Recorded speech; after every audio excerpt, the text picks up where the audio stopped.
আসসালামু আলাইকুম গাইস, কেমন আছেন? আশা করি সবাই ভালো আছেন। আলহামদুলিল্লাহ আমিও খুব ভালো আছি।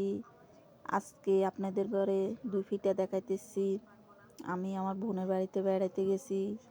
আমার আপুয়ে দুই ফিটা খাইতে মন চাইছিল, তাই এই জন্য দুই ফিটা বানাইতেছে। রাত্রে 11টা বাজে আমাদের জন্য দুই ফিটা বানাইতেছে। শীতকালে তো দুই ফিটা অনেক মজা, গরমকালে তো এতটা মজা নাই। দেখেন কিভাবে বানায়। আর বেশার কম সবাই তো জানেন দুই ফিটা কিভাবে বানায়। এই যে নারকেল, এরপরে গুড় নিছিল।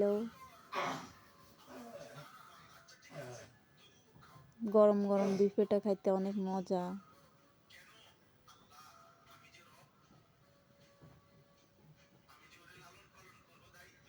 কে কে দুই ফিটা খাইতে ভালোবাসেন কমেন্ট বক্সে জানাবেন। আমার কাছে গরম গরম দুই ফিটা অনেক ভালো লাগে, তাই এই জন্য বানাইতেছে আমার আপুয়ে। দেখেন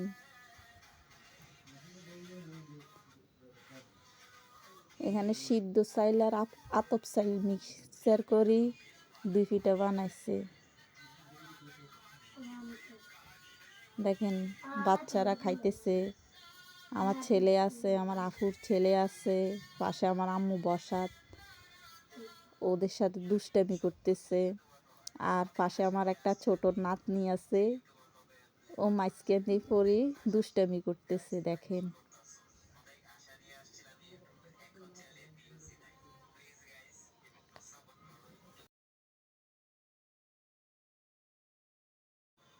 দুই ফিটা খাওয়ার পরে দেখেন এর পরের দিন তালের পিঠা বানাইছে আমার আপুয়ে। তালের পিঠা খাবো সবাই মিলে। এখন তো তালের সিজন নাই, তো এই আমাদের বাসার পাশে একটা তাল গাছ ছিল, ওইখানে একটা তাল পাইছিলাম, এখন ওইটা দিয়ে তালের পিঠা বানাইতেছি। দেখেন তালের পিঠাগুলো অনেক সুন্দর হয়েছে, সবাই কমেন্ট বক্সে মাশাআল্লাহ বলবে। এটা আমাদের রান্নাঘর, বাচ্চাদের ঘরে খাবার দিছি, ওরা খাইতেছে। আর আমার ভিডিওটা ভালো লাগলে আমাকে একটু সাপোর্ট করবেন, আমিও আপনাদের পাশে সবসময় থাকবো। লাইক কমেন্ট শেয়ার করবেন আমার ভিডিওটা যদি ভালো লাগে। আসসালামু আলাইকুম, ভালো থাকবেন সবাই।